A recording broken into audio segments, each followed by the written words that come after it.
Hello, friends. This is Dave Hurwitz, executive editor at ClassicsToday.com, here with reference recordings. And today we're talking about a piece that probably you didn't even care if it had a reference recording or not. Well, maybe you did. I don't know. It's Respighi's tone poem, Feste Romane, the stepchild of the Roman trilogy, the one that everybody kind of regards as a big piece of bombastic noise, and so it is.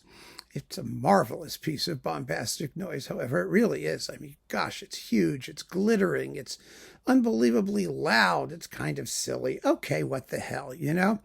And for centuries and centuries and centuries, the only reference recording that anybody bothered to care about was Toscanini.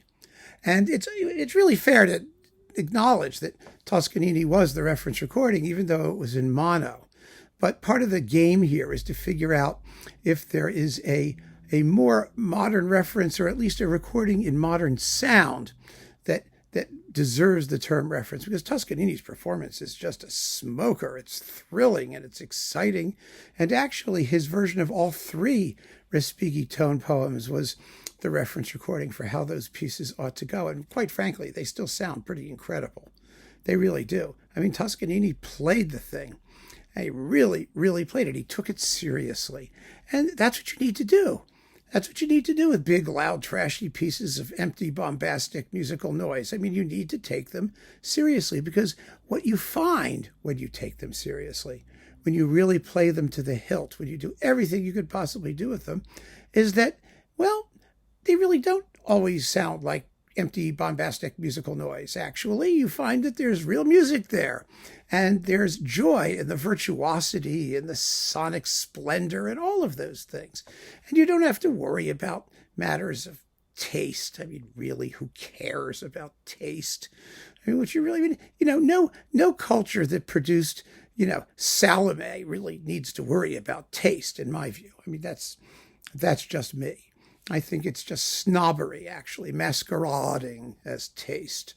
We don't need to turn up our noses at a composer who's just having a blast, doing everything he possibly can with the orchestra. And that's what this piece does. It has four sections, like all of the Roman tone poems, so that it's kind of almost like a little symphony type thing. And it begins with, feeding the Romans to the lions as they roar and chomp and scream. And there's an organ, and there are organ pedals. And then there's the pilgrimage to Rome. And then there's a lovely little serenade with a mandolin. Actually, for all the orchestral extravagance that Respighi employs, this piece doesn't even have harps. It's harder edged than that, which is, I think, kind of nifty.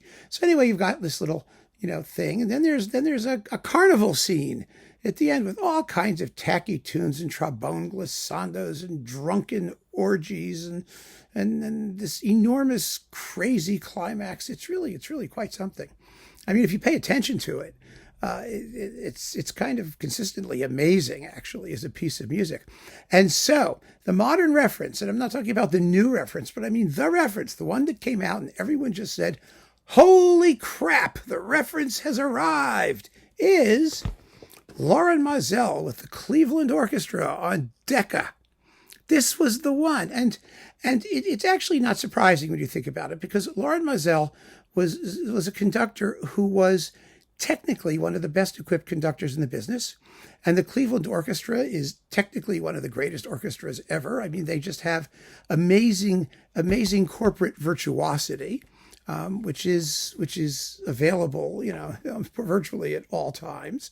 And you could never really tell with Maazel what he was really good at, because his emotional response was so peculiar, so kind of reptilian, as I like to say, in places. I mean, he could do amazing things, and he did. Don't get me wrong. He really did. But it was odd. I mean, the emphases were strange. And so you needed a piece that fully engaged his technical facility, because that was just incredible. And this is one of those pieces. You've got tons of stuff going on all the time, and it's not a work that is emotionally deep.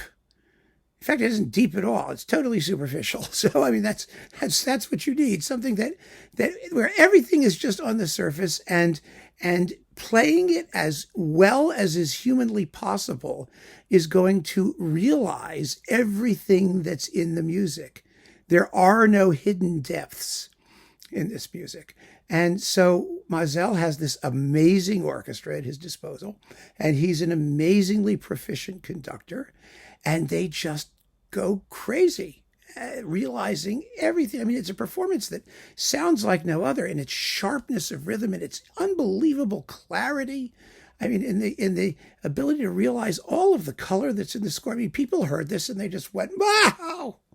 Forget it. Because, good as Toscanini is, and he is absolutely marvelous, I mean, it's a mono recording. I mean, it can't possibly capture the amplitude of what Respighi was after. This does. And the coupling is interesting because the coupling is the Pines of Rome, which Maazel recorded earlier for Deutsche Grammophon with the Berlin Radio Symphony Orchestra back in the day, the RAIS or whatever it was. That was a good performance, not a great performance. And this Pines of Rome is a good performance, not a great performance, because we have so many things to compare it to. Not least Reiner and people like Kempe. There were other great recordings of the Pines of Rome buzzing around. That early Carillon Philharmonia one, which is just astounding on EMI. But for Roman festivals, there just wasn't any competition. I mean, that was equivalent because in those days, remember in the LP days, you had to pick your tone poems. So everybody did the Pines of Rome and the Fountains of Rome. There were occasional singleton versions of Feste Romane. There were a couple. There were not many, because you had to couple. One guy who actually did them separately that way, was Bernstein, who also did an amazing Roman festivals. It's fabulous. It's on Sony, and it's just terrific. He left out, I believe, Fountains. I think he did Pines and Festivals, and they're really, really hot. Nobody pays any attention to them for some reason because they were out of print for forever. And because Roman festivals was considered to be so trashy and unimportant. And so, yes, here we had a guy who did them together and the feature work was Roman festivals. And wow, does it go. It's just unbelievably amazing. And everybody agrees, without exception, since the dawn of time, that this is the reference recording for Roman festivals specifically. So there you have it, my friends. Keep on listening. Thanks for joining me. Take care.